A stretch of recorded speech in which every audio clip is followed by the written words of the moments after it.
Hello, everybody. Michael Robertson Jr. here. This is episode 14 of the Hallowed Horror Podcast. And of course, I have with me this evening my co-host, Mr. Jason Collins, here with me in the flesh for the first time. This is exciting. I am so pumped to be here in HQ. This is official HQ since you got the board here. Right. This is where the magic happens. We've been quarantined with the rest of the world for, I guess, 2.5 months now, and finally decided that we could, I guess, risk it and come visit each other for the first time in a while and record this episode together. So about a 2-hour drive for you to get here, hour 45? Hour 45. Yeah, it's not too bad. It's a really, really easy drive compared to what it was before. So being closer in town, yeah, not bad. This is something we basically conceived of this podcast right before the pandemic hit, and it just kind of derailed all of our plans for getting together and making some additional content and you know, the video and just being in person, you know, making this a little more personable for us, if nothing else. It makes a huge difference. But I mean, thank goodness to technology to allow us to even start this podcast remotely, completely remotely. Absolutely. It made it really easy, and it hasn't been a problem at all. I mean, we've had really no issues. It's just nice to see your face. And it's nice to see yours as well. I love seeing all this happening. This is cool. Yeah, this makes it very easy. If anybody out there is thinking of starting a podcast, like legitimately, and wants a very easy tool from a hardware perspective to do so, the Rodecaster Pro from Rode, they don't sponsor this, so this is not a plug. It's just a legit, I love this device. It makes podcasting really, really easy. Go look it up if you have any interest in that. It's pretty slick. And it's relatively inexpensive from a prosumer grade product. So anyway, we're here, we're together, and we are talking about an iconic film. Last week we talked about an iconic franchise in Halloween, and this week we're talking about an iconic film from 1980, the infamous Stanley Kubrick's The Shining. And I'm a huge Stephen King fan. People that have followed me from my author and writing side of things know that about me. So I have some reservations about this film. I've always had reservations about this film from its, I guess, reception. I'm kind of in the minority, I think, with the way people tend to feel about this, but I can kind of see both sides of the coin. You not having read The Shining, I think, come at it from a little bit of a different angle probably than I do. Yeah, for sure. And it's, I think, important to note why we chose The Shining. Well, why we chose Stanley Kubrick's The Shining for this week's podcast. This is the 40th anniversary, 40th year anniversary for this adaptation. Right, yeah. Again, 1980, this one came out, and it was just a few days ago, I think, was the 40th anniversary. Mm-hmm. So that's what I saw that on Twitter, I think, or maybe it was Instagram, and I was like, we have to do an episode on this. It's a film that we would have probably done an episode on regardless down the road. So, and I think, you know, you were talking about how you're not the biggest fan of this movie, of this film. That's not to say you're not a fan of the story itself, The Shining, but this is mostly about Stanley Kubrick's adaptation of The Shining, right? And so I think this has a lot to do with, I think this, for me, this podcast perspective is going to be about his vision of the movie, not so much the actual story from Stephen King. Sure, yeah. And I have a lot of kind of back and forth opinions about it myself, having rewatched it just 2 days ago for the first time in probably about 7 or 8 years. Mm-hmm. So yeah, we'll get into some of the good, the bad from my perspective, and I'm curious to see what you have to say about it as well. Again, this movie came out in 1980, directed by Stanley Kubrick and written by Diane Johnson, Stanley Kubrick as well, and of course based on the novel of the same name by Stephen King. And it stars Jack Nicholson as Jack Torrance, Shelley Duvall as Wendy Torrance, Danny Lloyd as Danny Torrance. Kind of strange that two of the main characters actually have the same first name.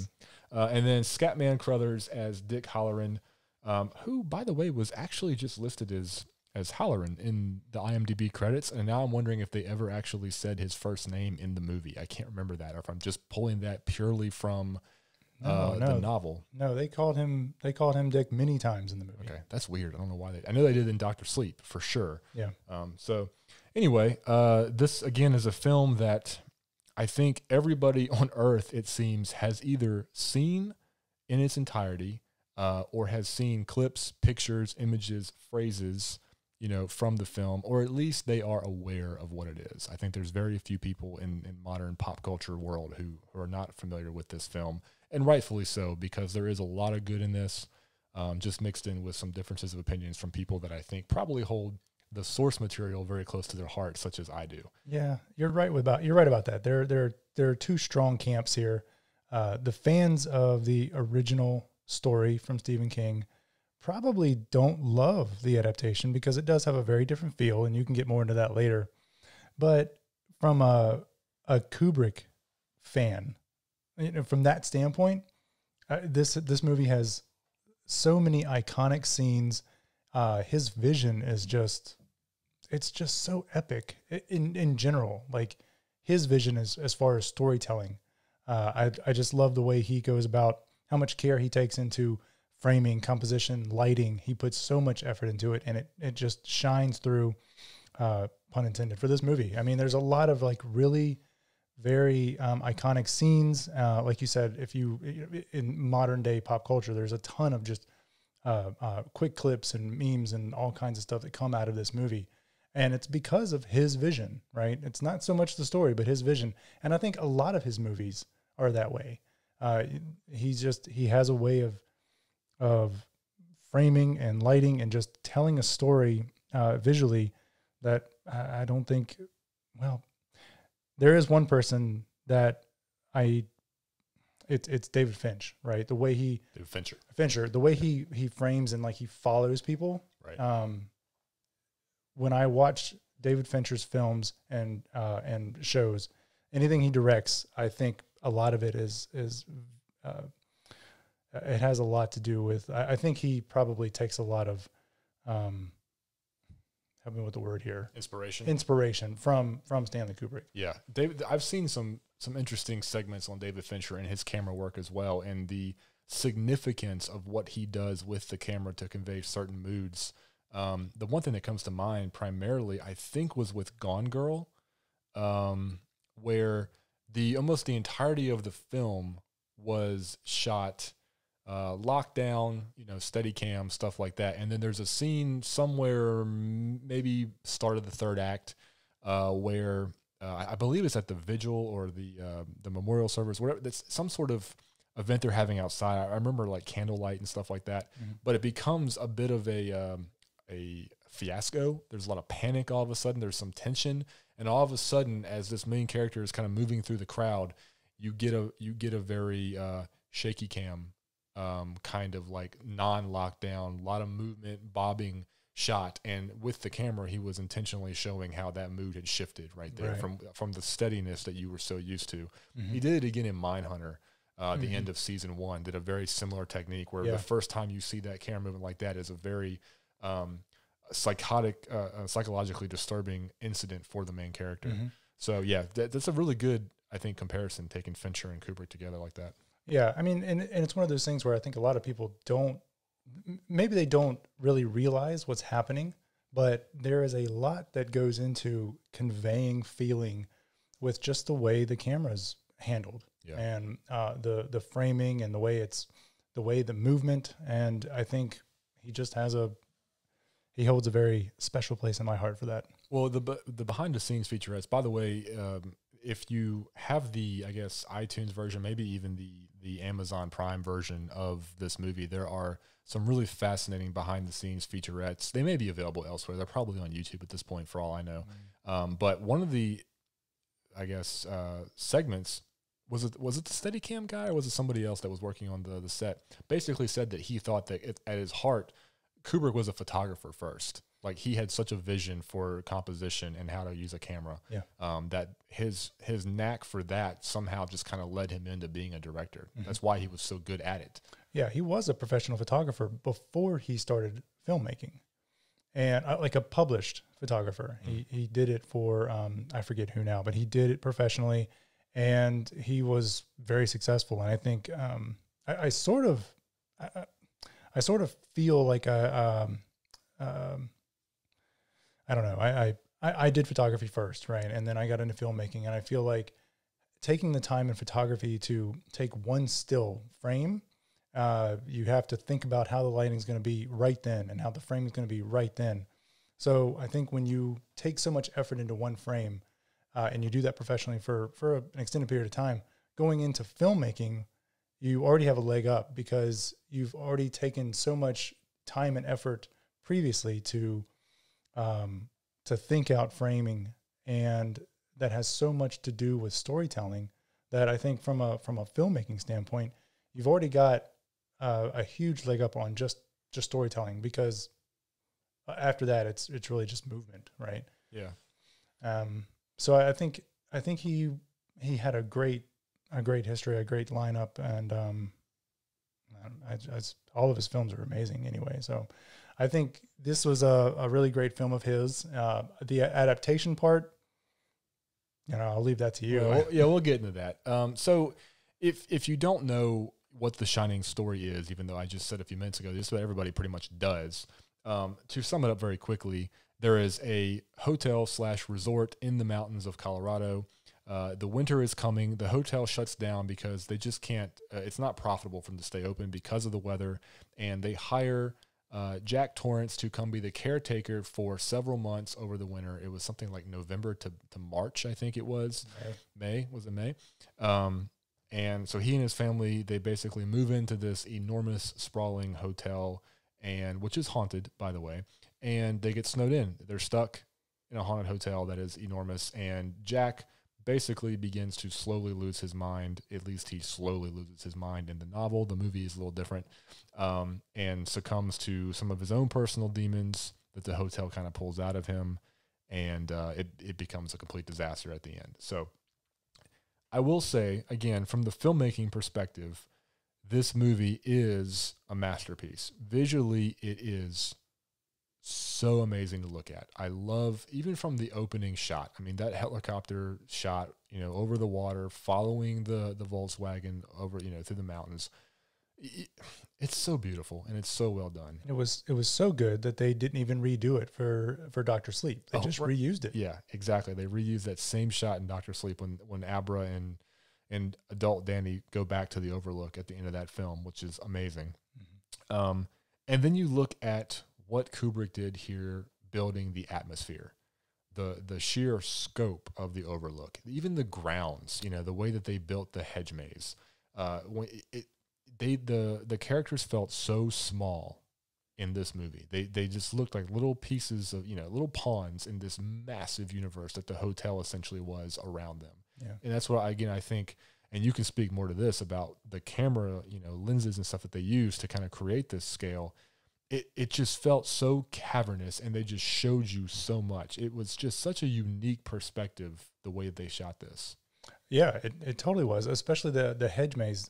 They even talk about that in some of the behind the scenes, and the way they even talked about it, I don't even know if it was on purpose, but it was just what happened was they shot this on the Steadicam, which they're able to, with the Steadicam at that time, go low, right? They have that low angle, which you couldn't do before that without the Steadicam, without some sort of like track, right? But because of the Steadicam, it's just a camera operated, by a person, and he can move all around, and it stays steady, right? So you don't have, it's not like shaky cam where somebody's just running around with it on their shoulder. And so because of the Steadicam, they're able to just invert the whole rig. So you get this really low angle, but then he also put this wide angle on it. And it was that low, wide angle that gave these, he said that, I think they said they were like 8 or 9 feet tall hedges. Oh, right. Yeah. And with that low and wide angle, it made them look like they were 20 feet tall. Right. And so because of the placement of the camera and the wide angle, they did the same thing in the Overlook Hotel as well. It just made everything look so big. And what I thought was interesting is they didn't do that in Dr. Sleep. They didn't do the low angles. Right. And so it didn't feel as big in Dr. Sleep. Well, it could be partially because a lot of the low angles a lot of the low angles in The Shining revolved around Danny. Yeah. And there was no young Danny in Dr. Sleep. It was, adult Danny, and then Abra was, of course, bigger. Yeah, that's a good point. Yeah, so that because I mean they didn't use all low angles to still make the Overlook look big. They used a lot of wide angles, very wide angles. Yeah. And again, it goes back to that to the use of the Steadicam. 1980. I don't know exactly when the Steadicam was created, but it was recent in 1980. It was only a few years before that. And what the Steadicam allowed Stanley Kubrick to do was put this moving camera that's very steady, very still. It looks cinematic as hell, but then also put this wide angle on, and he's able to track through these rooms, something that you couldn't do before. right? And so you can track through rooms, following people or having people follow the camera, and you can see just how big this area is behind them. And then they turn around and you can see it in front of them. I mean, it's incredible the way he was able to do that at the time. Yeah, the camera movement, they did a lot with sense of movement and sense of space. All with those lenses and the way that Steadicam really freed them up to go around. It's visually it's stunning. Even the exterior shots of the hotel, look amazing. There's not a bad frame in this movie, in my opinion. Yeah, and absolutely. And the other thing too was the effort that he took to rebuild these sets, right? I mean, not only using the wide angle to make everything look big, and you can also see all the rooms in its entirety, but they rebuilt this entire. Well, I don't know how much of they rebuilt. Maybe you can tell me, but they rebuilt a lot of the hotel on a soundstage, right? They didn't rebuild; they just built it. Yes, they built, and then Yeah. they rebuilt the front of it. Yes, the wide establishing shots of the hotel, I believe, were filmed. It was the Timberline Hotel, and I think it was at Oregon. It was Montana. It was somewhere, I think, Pacific Northwest-ish.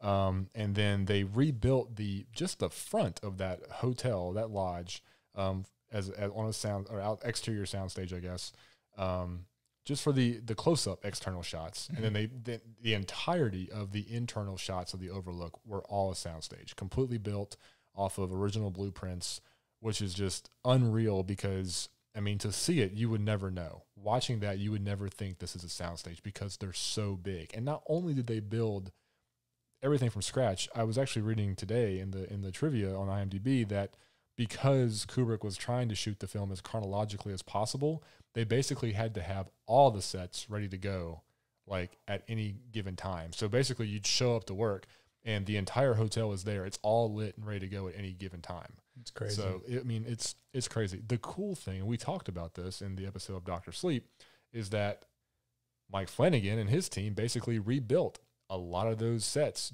just for the Overlook scenes in Dr. Sleep, which was really fun, having watched Dr. Sleep more recently, to then watch The Shining and just see how close they were. I mean, you couldn't tell. I mean, obviously the one in Dr. Sleep was scruffed up a little more because it's so many years later. But, I mean, it was just really cool to see how identical those sets were and just to feel like they were the same place, just in different films. And how much of the actual maze that they built, too. So I think they said they built 2/3 of it, of that huge maze. Yep, something like that. Which is insane. There was some behind-the-scenes stuff that I watched on YouTube for this movie, and it was such a cool scene where they were following Stanley Kubrick and also a couple other people from the cast, but they were going through the soundstage, and then they just took a left and a right and a left and a right, and then they just walked into the actual hedge maze, and it was so cool just to see that and just see the size. I mean, we talked about it only being 8 or 9 feet tall, but that's still a huge wall. Yeah. And to build 2/3 of that huge maze on a soundstage, I just can't imagine how much effort went into building these sets. And I think that's a lot that says a lot about him in general and the extra effort he goes to tell his story. I mean, he was not known for slacking in any department. Even what he demanded from the actors. Yeah, meticulous, I think, is the best word for it. And they talked about, you want to try to fix your mic there? Is it going down? I think it's going down a little bit, yeah. They talked about that a little bit in some of the behind the scenes about, just how many takes he would do over and over and over and over and over again, like 20, 30, 40 takes of a scene. Sometimes more. Yeah, just to get, every possible I guess, action or reaction out of the cast. And the funny thing was, at least according to the behind the scenes featurettes, is some of the more just outlandish takes, especially with Jack Nicholson, because by the time you get to that 30th and 40th take, you don't even know what else to do anymore. You're just being ridiculous. And those are the ones that Kubrick ended up using a lot of, which I truly believe, because in watching the film a couple of days ago, there are some scenes, especially near the end, when Jack is, just losing his mind. Especially with, beating down the door and some of the stuff right there, the three little pigs, huff and puff. It's so ridiculous the way his facial mannerisms and everything he's doing.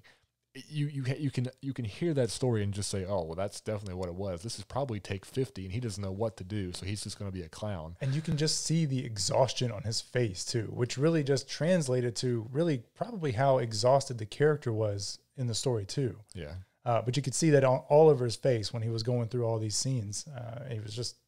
He did a great job in the movie. It was just fantastic. Yeah. Oh, man. I don't have any issue with Jack's performance here at all. I just have an issue with the character arc. But right from the beginning of this film, I feel like, again, from the filmmaking perspective, you're in for something special. It's like eye candy to me. I mean, the whole thing visually delivers in every single scene. It's the overall way the story was told that I lost a little bit of, it lost a little bit of its luster for me. And here's something funny about this movie. Again, I'm a huge Stephen King fan. I have read The Shining twice. I read it once when I was in middle school. It was my second Stephen King book. I think I was 13 years old. And then I read it again maybe 4 years ago. I actually did a chapter by chapter reread blog on my website where I was reading every chapter and giving my thoughts and opinions on that chapter from the writing perspective and the story perspective. And in reading it and rereading it, I just had a tremendous, higher amount of appreciation for it that a 13-year-old kid could never have for a piece of work like that, which is crazy when you think that King was only 28 when it was published or when he wrote it. That blows my mind. But it is just astonishing to me how much the character of Jack Torrance is different in this story. Not only that, it's astonishing to me, and this is the line that I've been waiting to say that I think is going to really kind of like throw some people. I don't think this movie is scary at all.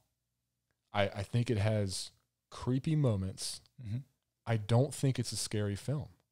And the people that keep talking, over the years how it's The Shining terrified them, and it was such a scary movie, and they have nightmares about The Shining and the little girls and the woman in the bathtub. Like, I don't know. Maybe it's because of my hardened sense because I've watched so much horror. But like, I can remember reading the book and loving it, and there were some genuinely terrifying moments in the book. And then I got my parents to rent me The Shining. It came on 2 VHS tapes back in the day, I'm pretty sure. I watched it, and I was so underwhelmed. I remember getting bored with it when I was that 13 or 14-year-old kid because not a lot happened. Like in the first 2/3 of the movie, it was such a slow burn. And then in the end, Jack goes crazy. Again, not scary, just kind of wild. So I think that's what's always bummed me out about The Shining. I have watched it, I don't know, maybe 5 times in my life. I've watched Kubrick's version of The Shining, the most recently, again, 2 days ago. Mm-hmm. And I always have the same kind of roller coaster of emotions. I come into it with these expectations because I know it's such an iconic film and it's such a beautiful film. And then as I'm watching it, I remember that I'm always disappointed by watching it. It's just not scary, and I find myself getting bored at times. Yeah, I won't disagree with you that it's not really a jump scare kind of movie. And what got me was the first time I saw it, I was in my early 20s. It was like just after college. And I remember thinking at the time that it was a movie that stuck with me. It was just one of those movies that sticks with you. It wasn't necessarily a scary movie, but it had a lot going on with it that all felt very relatable to somebody going crazy. And there was some ghosts, there was something supernatural stuff going on. And then to see that really affect Jack Torrance in a way where he legitimately goes crazy and he starts killing people. He killed Dick. And so it's one of those situations where it's a relatable kind of scary. I don't recall being like hitting the jump scares. And then this last time I watched it again, just a few days ago, again, there was no jump scares, but it almost felt like he was trying to do jump scares and the timing was off. And there was a couple times in the movie where I thought, you know what, there are some other timing issues from a storytelling standpoint. And I'm not going to at all say that he didn't know what he was doing, right. But it did feel off to me. And you had mentioned it already the one time where it's that slow burn. And then all of a sudden Jack's crazy, right? He's just gone insane. And it's like, it's more of those things where there's no bridge, right, to the next scene. And I think there needed to be probably a couple scenes in between that sort of kind of eased us into what was going on. And I got to agree with you in that regard, where it was like, we knew what was happening, but it was just jarring, right? It wasn't like this steady climb. It was more like we're climbing a little bit and then we're jumping we're jumping to the next scene, right? Yeah. We're missing this bridge here. It all worked at the end, right? But it was this jarring kind of, there was not an ebb and flow where it would go down and come back up. It was right. just, it was like something happened and then the next thing happened and there was nothing to connect the two. Right. So my bigger issue with it's exactly right. And the main start-stop point that I've talked to you about was, the scene where Jack is in the Colorado Lounge and he's pounding away on the typewriter and you think he's in the zone, and Wendy comes in to tell him something. Dinner's ready or something like that. Mm-hmm. And he just loses his mind, right? I mean, he's just like, you're distracting me. I'm trying to work. Every time you come in here, you break my concentration. Why don't you just get the fuck out of here? Out of nowhere. Like, I mean, it's like up until that point, you could tell that you could always tell that Jack Torrance valued, I think, his work and his ambitions a little bit more than his family. Yeah. I think that's his biggest character flaw. That's his problem as a character. But you don't really get to see any transition from him, allowing the hotel to bring this out of him more and more and more to the point that he's crazy. You just have this hard, like, he's kind of an ass, but he's going along with it. And then that one day, it's like he's nuts, and he never recovers from that point. Mm-hmm. He's just, nuts from that point on. And, that's not the way the story is in the book. And I know it's very unfair to ever really compare a film to its source material, because it's never, you're always going to have the diehard fans of the book that are going to say, oh, it's not as good, I don't like it. I'm not one of those people. I can enjoy adaptations because I know they're adaptations. I can appreciate the good story either way. Mm-hmm. The book hasn't changed, but it's like, if you didn't read the book, if you didn't know, if you went into The Shining, the film, and literally do nothing about the plot, would Jack's character arc make any sense to you? I mean, because you don't really fully understand the hotel's power over him.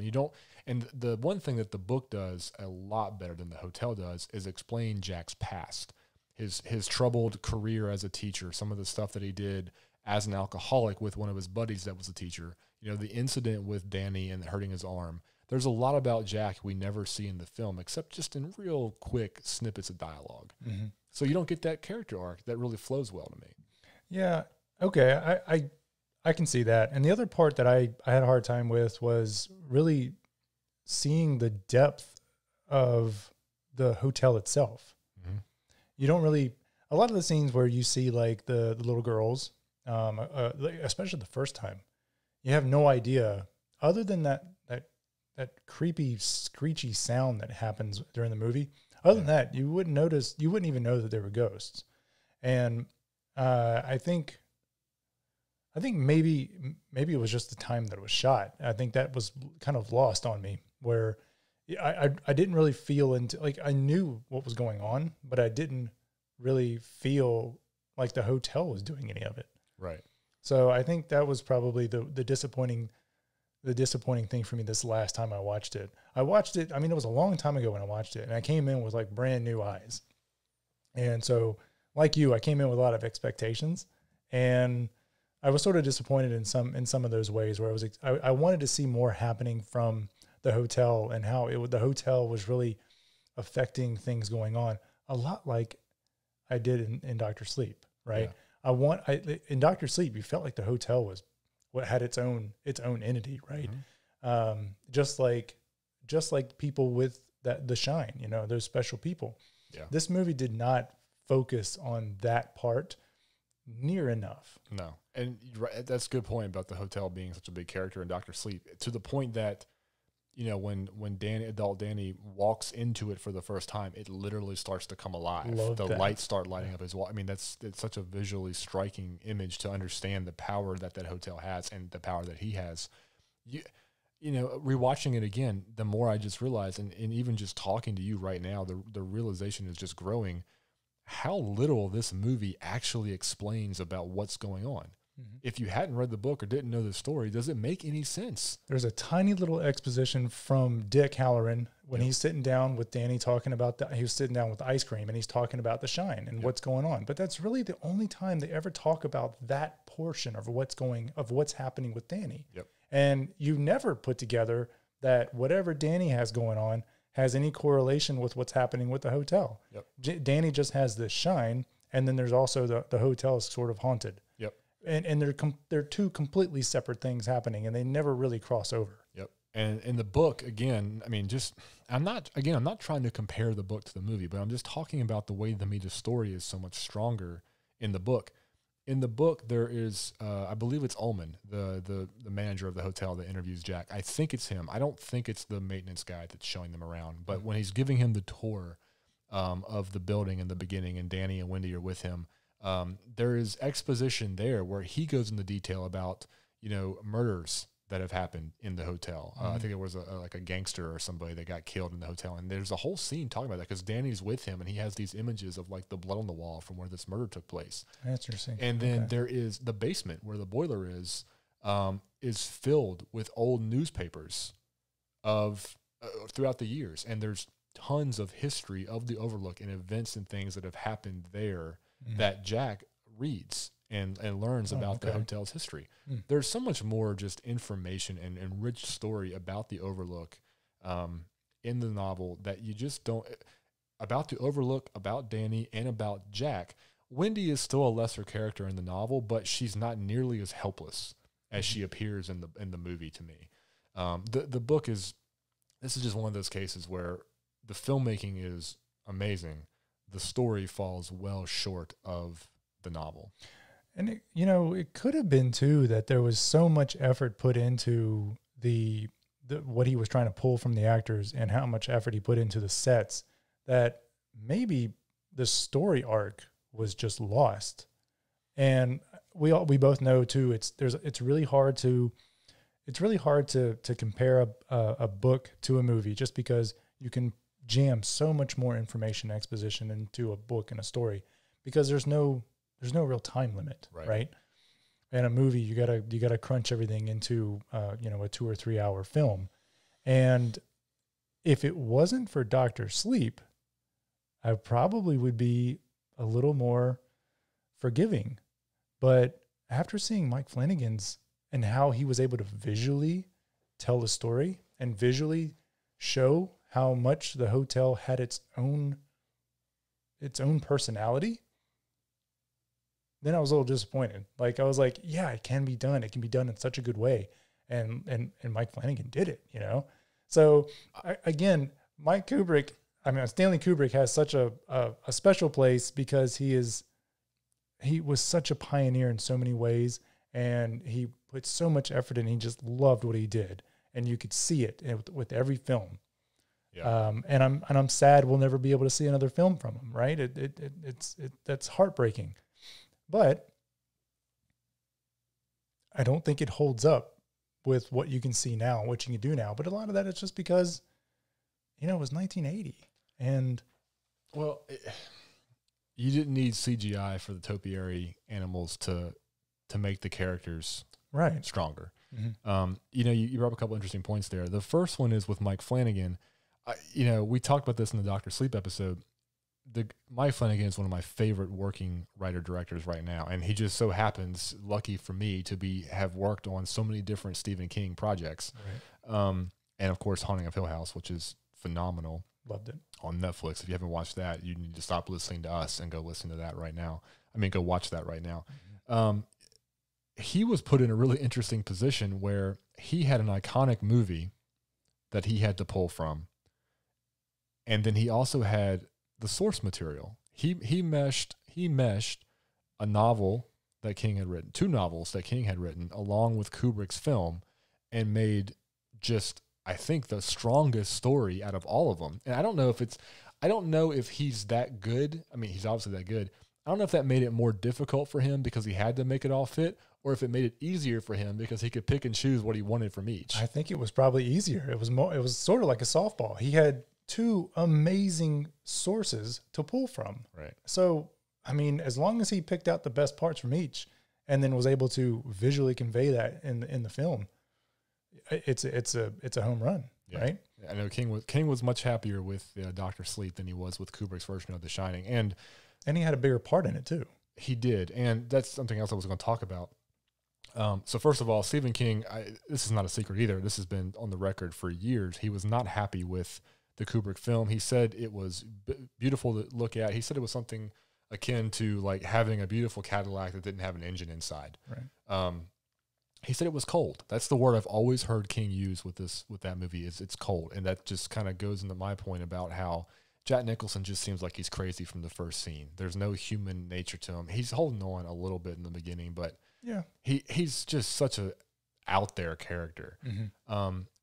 I don't know that I had heard this. If I did, I have forgotten it. But first of all, Stephen King did write a screenplay for a television miniseries for The Shining that came out in 1997. I was fairly young at the time.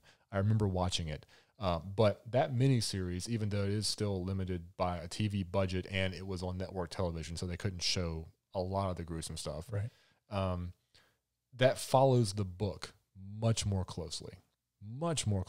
And with it being a series, you can put a lot more information into each series and it can carry over to each episode. Right. I don't remember what the final runtime was. I think it aired probably 3 or 4 nights and they were an hour each maybe.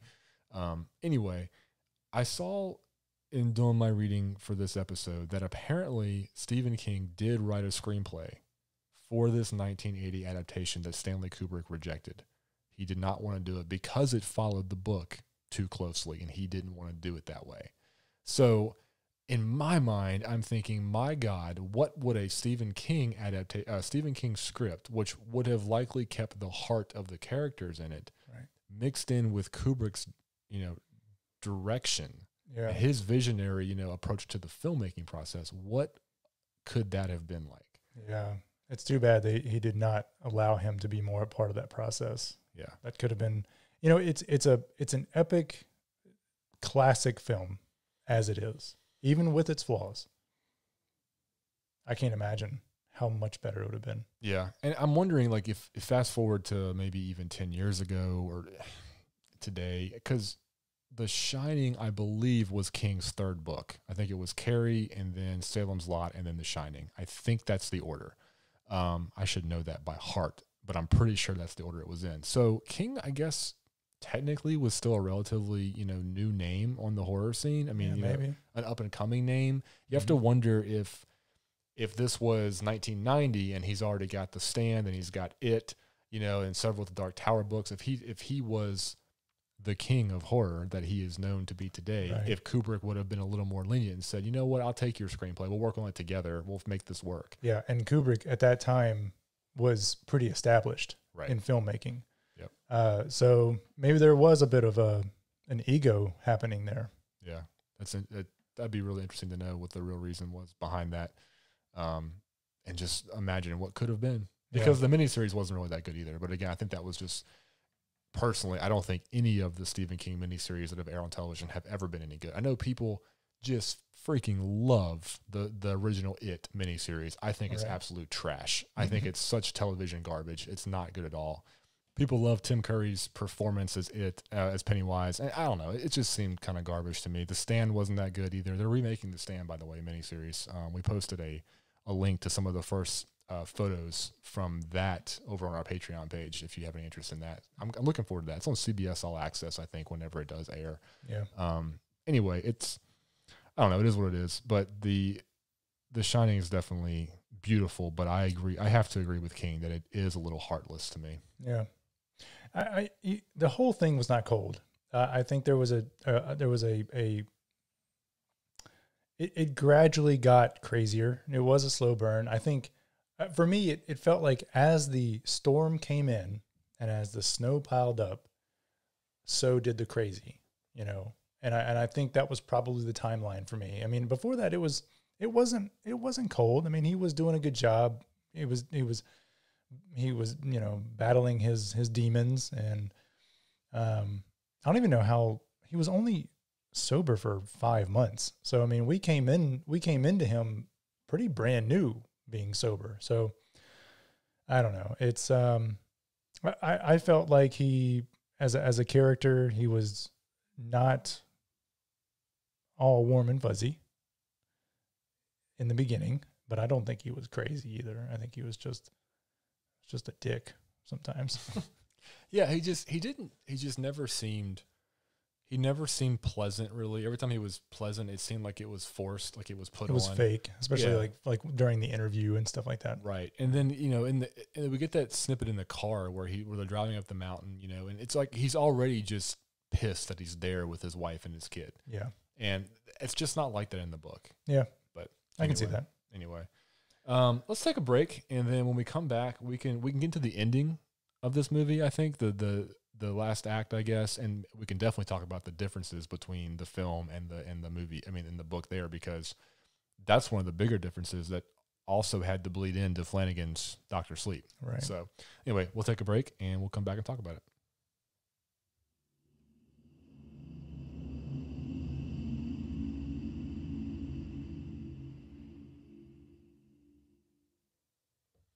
All right, we're back, and things are not looking good at the Overlook Hotel by the time we hit the third act.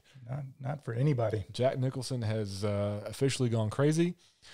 Wendy Torrance has suffered some sort of brain injury. That the fact that she has forgotten how to accurately hold a baseball bat, and poor Danny is just caught in the middle of it. Every time I watch that film, I just go, why does she hold that bat that way? Was that a directorial cue from somebody, or is that just the way that she holds a bat? And if so, why didn't somebody stop it? It looks so ridiculous to me. Yeah, I don't know. It's just the way she held the bat. Very ineffective. It knocked him out pretty good.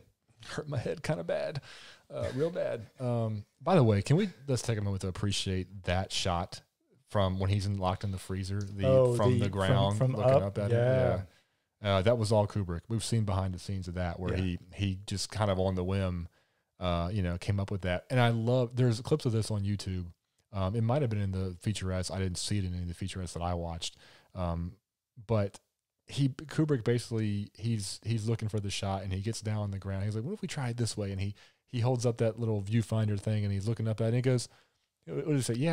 Yeah, this could work. That's pretty good. It might be all right. And it's like one of the most iconic scenes in the movie. You know, just to be so casual. Yeah, that's pretty good. It might work.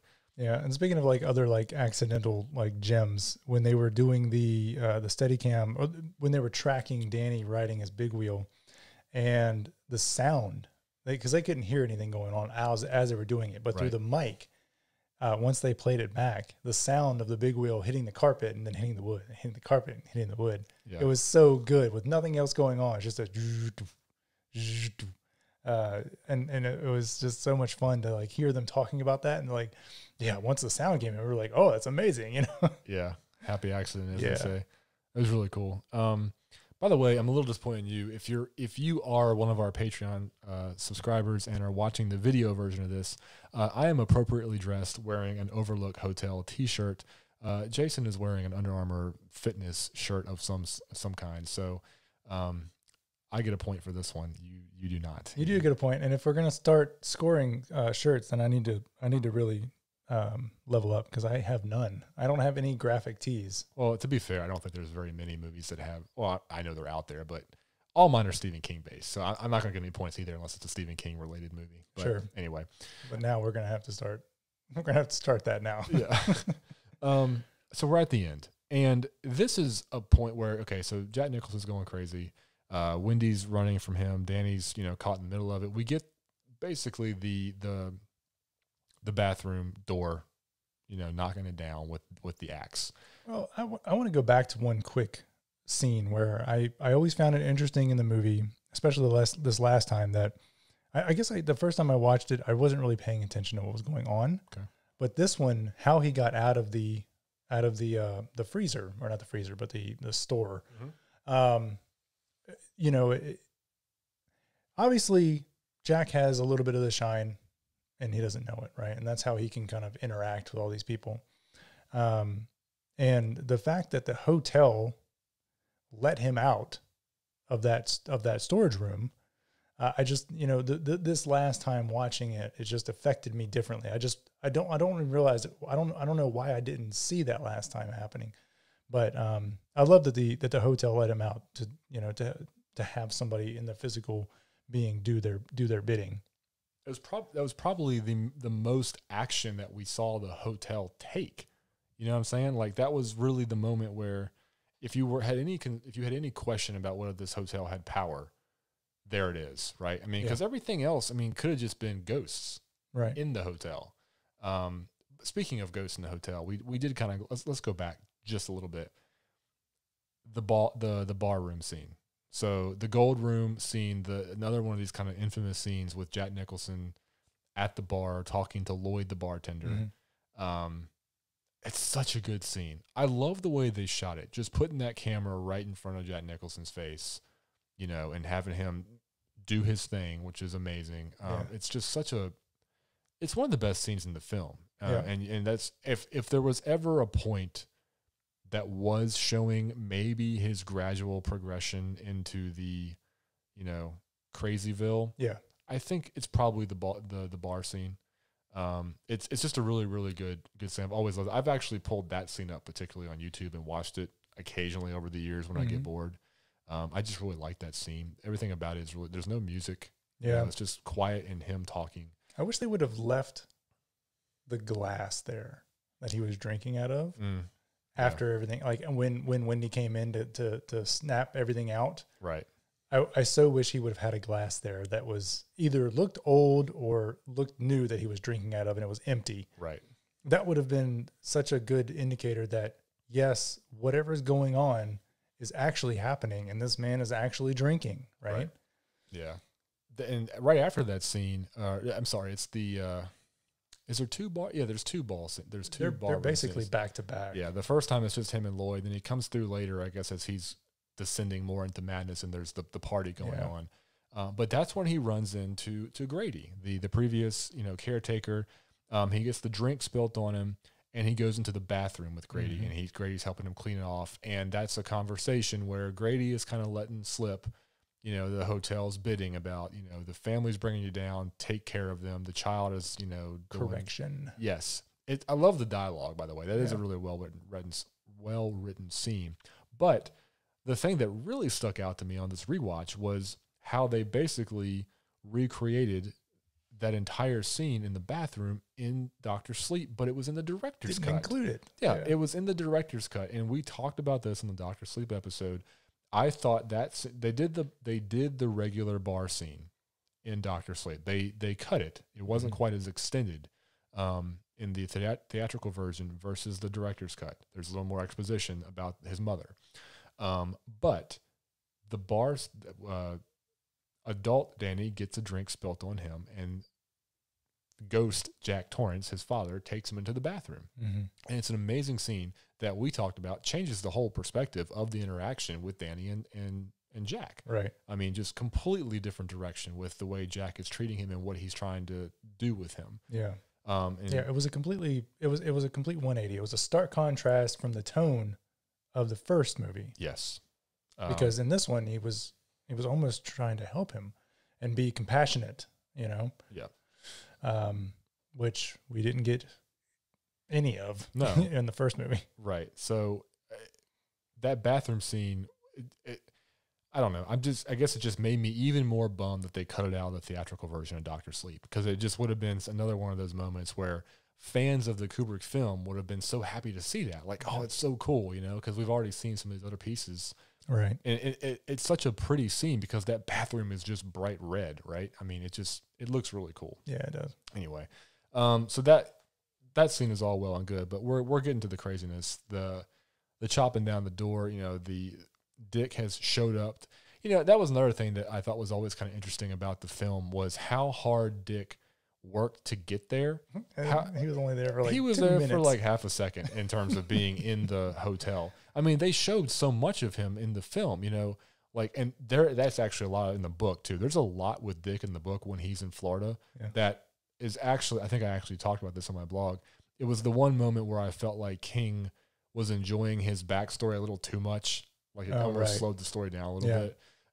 But you see him in Florida, and then you see him flying, and then you see him, driving in the snowcat. Like there's a lot that we're following Dick, and then he's just there for a second. And he's wiped out instantly. And it really didn't aid to the story at all, other than, Jack was willing to kill somebody. That was really it. But for the most part, even if he wasn't there, it wouldn't have been any less scary or more scary if he didn't show up at all. You might have just hit the nail on the head right there, though. Maybe they needed a body to sacrifice to show that he really had gone off the deep end, and there was not going to be a happy ending where he was going to suddenly wake up and hug his family. Yeah. Dick Halloran doesn't die in the book, which is something that they had to, again, talk about Mike Flanagan. They had to kind of rework Halloran's role. I loved how they did that in Dr. Sleep because he plays a pivotal part of Danny's, transition back to normal life, so to speak. So that was really clever how they did kind of make him this, we called it the Star Wars Force Ghost, version of him in the episode. Dick shows up. He's basically just a sacrifice. And I can see you rejecting King's screenplay, not wanting to follow the book, literally. Cut out the topiary animals, cut out the heart and the soul of the characters. And we talked about the topiary animals on our Facebook Live just a minute ago, but one of the biggest reasons that they couldn't do that, right, he didn't want to include that, was just because logistically, how the heck would they do that? Mechanically, it would have been just so difficult to do to make it look real at all, and then just the time and effort that it would have taken to make them to fit them into the story. Yeah, I can definitely see why he would have cut them out of the 1980 version of the adaptation. But like nowadays, CGI would just take care of it in a minute, right? Yeah, and I thought the hedge maze actually was pretty effective. If you're going to replace, I mean, it's not nearly as a startling, I guess, enemy, but it's still, from a visual standpoint, it made for really good filmmaking. What was the role? What was the point of them? They attacked Danny. They came to life and they moved, and they basically were acting as threats to him. There's a whole scene with him like out in the park, and one of them's, I think it's a lion, is like chasing him through this tunnel. During in the third act, no. At the end of it. No, beforehand. Do they play any role in the end of the movie or the end of the story? No, not that I remember. And that's why the end of the novel and the end of the book and the movie are so different, because at the end of the novel, the hotel blows up. In the Kubrick film, the boiler room and the boiler are mentioned very, very limitedly. Right. He mentions, he got to heat different parts of the hotel, and then we see Wendy checking the boiler, that one scene. That's basically it. Yeah. In the novel, that is a constant threat. It is introduced in the beginning, where the importance of monitoring the boiler is stressed to Jack as part of his duties, because the pressure creeps up, and if you don't release it, it can blow. Oh, okay. And then that kind of just goes out as like breadcrumbs throughout until the end. And when everything is coming to a head, eventually the boiler explodes, the hotel catches on fire, it blows up, and that's the end of the Overlook. Dick Halloran does show up, and he does help them escape. Danny and Wendy escape with Dick in the snowcat, and they go. Okay. Something similar to that. And is Jack in the hotel when it blows up? Yes. Gotcha. The novel, it's complete different. And it's such a fitting analogy almost to the way that the novel is from a storytelling perspective with the characters versus the film. The book ends in fire. There's a lot of warmth there. The movie's been called cold, and it ends in ice. Right. I mean, it's a very poetic way that just happened to work out, That was another one of those scenes where I was like, I wish there was just a few transition scenes into his frozen corpse, right? He just kind of like, he's stumbling around and everything's fine, and he kind of falls around, and the very next clip is him frozen. And I was like, it's one of those, what just happened? And it's almost one of those like those jump scares you mentioned, because it's like him fumbling around, and then it's just a hard cut with that real loud sound effect. Yeah. And then he's just there frozen. And you know, that's another one of those meme iconic images, you know, but it's almost a letdown. Like, so, I mean, that's it. He just froze to death while he was crazy and they got away. Yeah. Like, I would have loved to have like him collapse, and then there just be like a slow push into him just like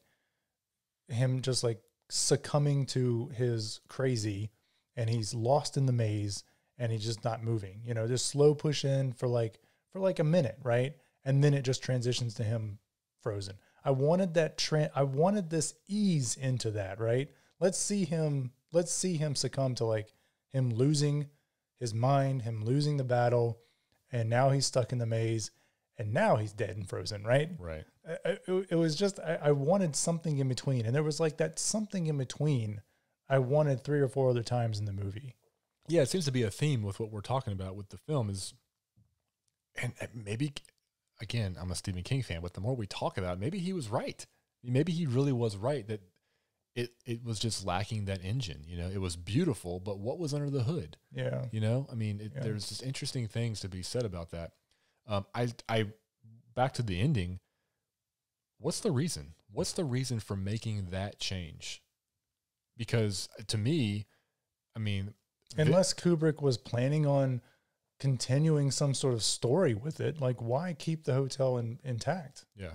I mean, because clearly he didn't know Dr. Sleep was coming 20 something years later, right. 30 years later, you know, like, 30 something years later. I have no idea. It's that. Do you think it was just ego driven? Like, I'm just going to make this story my own, and that's it. Well, he did. I mean, Kubrick didn't write the screenplay. I mean, he co-wrote it, I guess, with that other, what was her name? Diane something. I have it here written. Diane Johnson. So maybe it was her idea. I mean, I'm sure they collaborated, you know, heavily, but to me, that is just like. Maybe it was their way of using the hedge maze in place of the topiaries, because they just couldn't use those much. And so maybe they decided, okay, we've put a lot of effort into this hedge maze. Let's make the final scene there too. Yeah. I don't know. That's always been the one thing that without the ending scene, there's not much use for that entire maze. No, just Danny and Wendy running around with that one day, right, kind of exactly. getting lost, and there being some kind of ominous, you know, looks and sounds around it. Yeah, there's really nothing to it. I mean, we see they have that really cool shot of Jack looking down at the model of it. Yeah. And then they kind of go high and they zoom down into Wendy and Danny running through the middle. And again, to talk about how it's not shown that the hotel or the maze have any sort of paranormal thing going on. The maze had nothing going on in the movie. Nothing. Right. It was just a hedge maze. Yeah. It was just a maze. You just got lost. Yeah. Yeah. You get lost in normal hedge mazes. But in the book, right? It had the animals in it, and there was no maze. It was just the animals. Oh, so there was no maze at all. Correct. Gotcha. I didn't realize that. Yeah. So it was just like a garden of sorts, and it just had these animals. Mm-hmm. That's interesting. Yeah. Wow, So I didn't realize the maze was like completely new in the film. Yeah. That change I can accept for the reasons that we talked about. You know, logistically, it would have been difficult. But the ending, I still don't understand, because it was such a crucial part of the novel. I mean, just because of the storyline, and that could have been something that they could have easily, you know, built up. That actually maybe could have even helped show Jack's just kind of mental collapse, where he stopped his responsibilities as the caretaker. Yeah. You know, in the beginning, he's checking the boiler. Mm-hmm. You know, come the second act, we get maybe a shot of the boiler's pressure gauge, you know, creeping up a little bit or something, you know. Right. He's forgetting it because he's getting so, you know, consumed with all this other stuff. Mm-hmm. I don't know. To me, that was just strange. It worked out for us, again, 39 years later, 38 years later with Dr. Sleep, because we got to go back to the Overlook in you know, that film. But that is one of I'd love to know the reasoning for changing the ending to the hedge maze, to him just freezing, versus you would almost think more of a cinematic ending, you know, with the explosion, with the pressure building up in the boiler and blowing up. Yeah. I mean, I don't know. Maybe back then it was more difficult to do an explosion of that sort of scale. I mean, they built the whole front of that hotel. Why not blow it up? What did they do with it when they were done? Is it still standing there? I don't know. But, Maybe. I don't know. The miniseries that was on television is much weaker than this film in terms of, if I was going to watch one, I'd watch the Kubrick film, Right. which is hard to say because hard for me to say considering there's so much I don't like about this movie. Yeah. It's still better than King's screenplay adaptation that he did. Yeah. Without the original source of the book, it's a solid movie that has some pacing issues, Character issues. character arc issues. Yep. And it's a visually very pleasant movie. So, I mean, it's a solid movie. It's when you compare it to the original source and when you start picking out like kind of what's missing and what's different and that kind of thing, without knowing the story at all, it still holds up as a very, very strong movie, a classic, you know, that'll never die, but it doesn't come without its faults.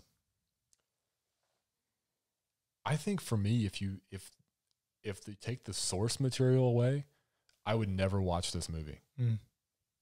Again, King fan over here. But if this was just a movie, this was an original screenplay, just an idea that Kubrick and Diane Johnson had, I wouldn't watch it. It would be boring. I wouldn't have any sense of appreciation for it, except from the visual filmmaking. I mean, you can't take that away. The direction was obviously stellar. I don't think that this was not a movie that I would revisit.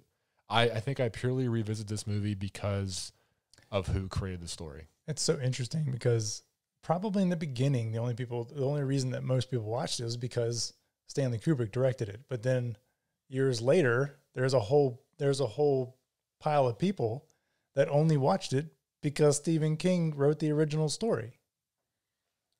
Yeah, I don't know what year Carrie was made, the film. You know, that was based off his first book. But you know, that obviously would probably put Stephen King's name into people's minds that didn't read. Right. I mean, they oh man, this guy wrote this book. It's scary stuff. I don't even know when the Salem's Lot miniseries came on TV, because that was pretty good too back in the day. I mean, it's funny, of all the television miniseries, Salem's Lot might be the strongest to me. And I think it's one of the oldest. That was a good watch. So it's possible that filmgoers knew King's name as creating stories and maybe didn't, you know, I don't know. I don't know what the split of audiences were that were like, I'm going to see this because I love Stanley Kubrick versus I'm going to see this because I love Stephen King. And there's probably that third camp that just goes, this looks like a scary movie. I like Jack Nicholson. Let's go. Jack Nicholson was a huge name then. Yeah. He was a very big actor. So that probably helped get a lot of eyes on it too. Yeah. But yeah, I think for me now, like I said, every time I watch it, I just come away dissatisfied. I think if you took Stephen King's, you know, story away from it, I don't think this is a movie that I would revisit. Yeah. I think my only complaint is I wish there was more emphasis, more focus on the hotel, on the actual paranormal activity that's going on and how that really ties in with Danny's shine. Because you never really talk about Danny's shine much in the movie. No. It's something that he has this premonition, right? He can sort of see things, ahead of time, but really that's it. I mean, they don't even talk about how much stronger it is than even Dick's. You know, he only talked the one time in the head. He's like, dude, want some ice cream? Yeah, and that's the only thing that they ever did with that. That's another thing that they talk about in the book. Dick makes a comment to Danny that he says something when they're having the ice cream that how strongly he shines. He makes some sort of comment about that. Yeah, there's a scene in the book where he's kind of testing him. You know, he's like he spoke to him. You know, in his mind, Dick spoke to Danny, and then he was like, "Try it. You know, try to throw a thought to me." And Danny does it, and he basically like knocks Dick back, and he's like, "Holy crap! You almost just blew me out of here." You know, with that. So that'd have been such a cool scene visually, right? Yeah.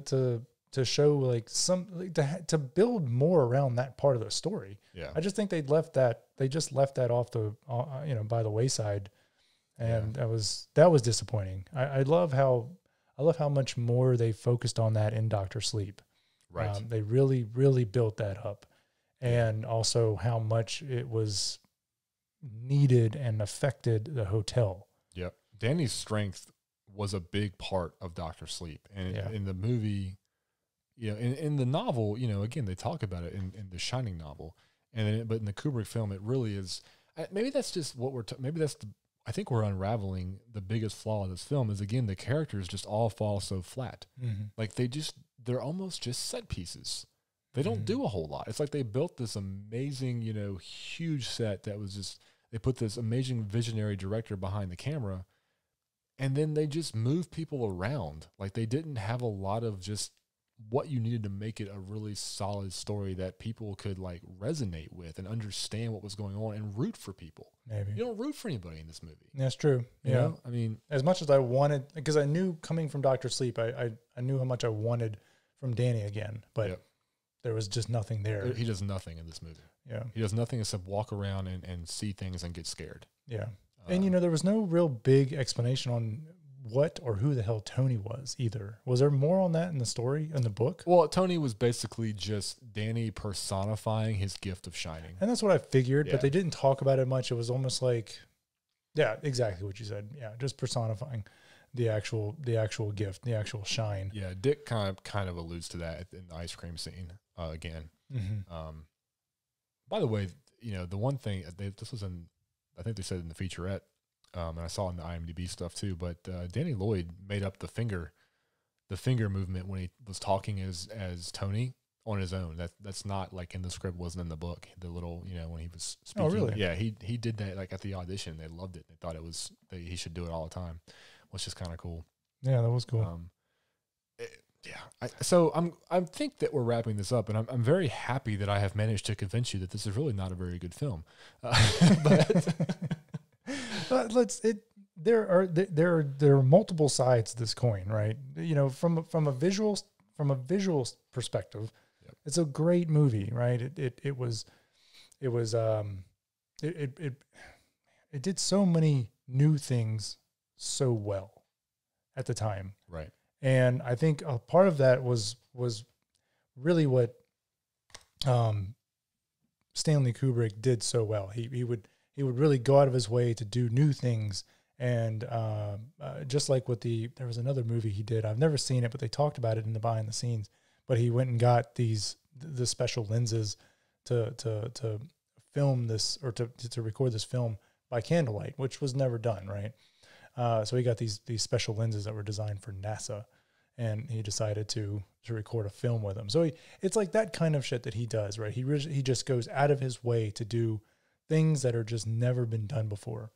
And he did a lot of those things with this movie, especially with that just epic helicopter shot, and bringing in the actual Steadicam operator, because I don't know if we talked about that on the podcast yet, but it was the Steadicam was pretty new, right? We talked about that, but he actually brought in the creator of the Steadicam to actually operate the camera on this film. Who better to do that, right? Right. Yeah. Yeah. Let me get that guy, the guy that made it. Nobody's going to be able to do it better than him, right? So let's go ahead and get him in.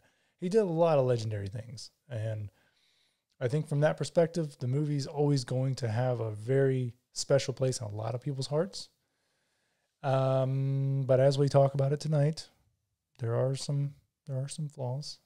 I think, and this is probably the majority of the people that have read the book and love the book, and the majority of people that just that like strong characters in films. Yeah. I think what we can agree on here is you took a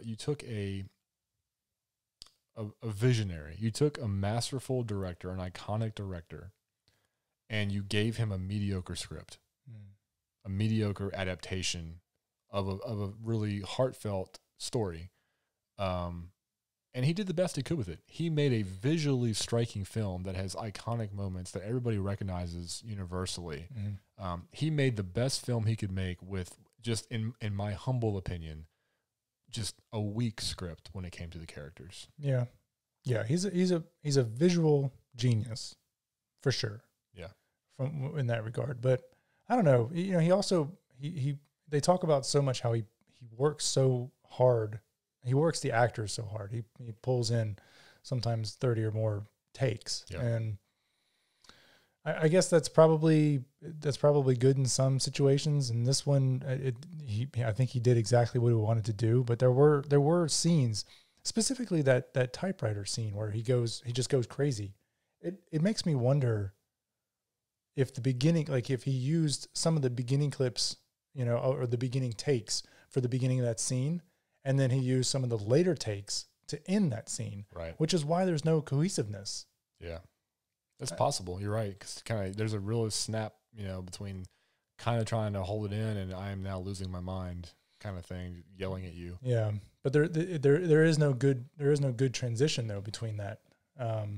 For me, I don't know. There's probably, we could speculate all night about it. And of course it's easy for us to talk about those kinds of things, but we are still moviegoers. We have opinions on storytelling. Yeah. And like I said, my biggest issue with the film was just some of the timing. Yeah.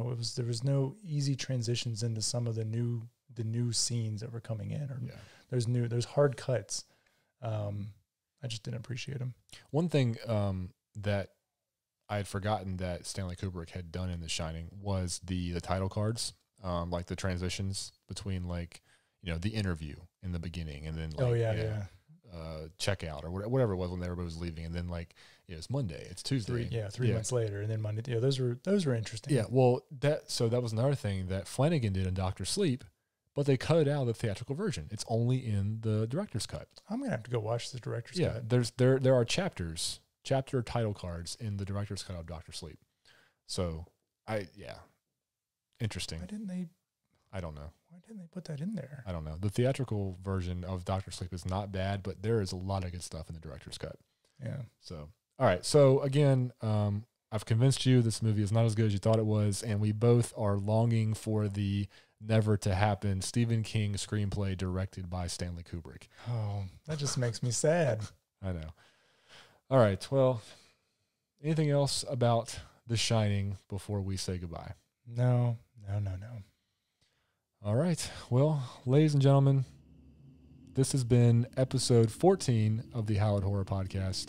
We've talked about the 1980 Stanley Kubrick The Shining, and we'll be back next week for a brand new episode. And if you're watching us on Patreon, give a big thumbs up to my Overlook Hotel shirt and tell Jason that he needs to get at least one Stephen King related shirt before we record another movie episode so he can fit in. Yeah. Okay. All right. Well, that's it for us for this evening. Hope you guys have a wonderful rest of your week, and we'll talk to you soon. Bye.